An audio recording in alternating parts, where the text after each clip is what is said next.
Welcome to Madasaling Pinoy, your prayer partner. Ngayon po ay Lunes ng ika-15 linggo sa karaniwang panahon. Ang mabuting balita ng Panginoon ayon kay San Mateo. Noong panahong iyon, sinabi ni Jesus sa kanyang mga apostol, "Huwag ninyong isiping na parito ako upang magdala ng kapayapaan sa lupa. Naparito ako upang magdala ng tabak, hindi kapayapaan.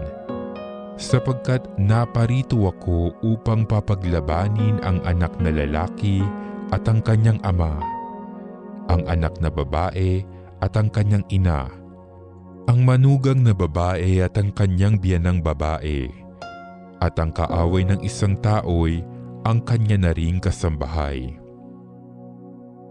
Ang umiibig sa ama o sa ina ng higit sa akin ay hindi karapat-dapat sa akin.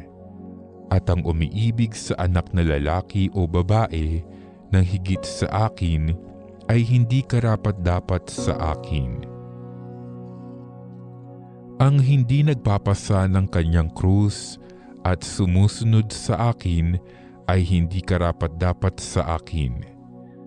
Ang nag-iingat ng kanyang buhay ay siyang mawawalan nito, at ang nawawalan ng kanyang buhay dahil sa akin ay magkakamit nito. Ang tumatanggap sa inyo ay tumatanggap sa akin, at ang tumatanggap sa akin ay tumatanggap sa nagsugo sa akin. Ang tumatanggap sa isang propeta dahil sa siya'y propeta ay tatanggap ng gantimpala ukol sa propeta.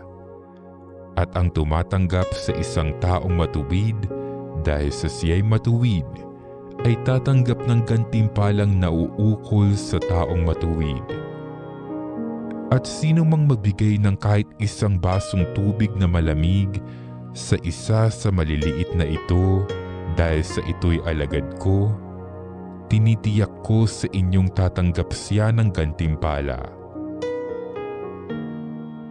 Matapos tagubilinan ang 12 alagad, umalis si Jesus upang magturo at mangaral sa mga bayang malapit doon.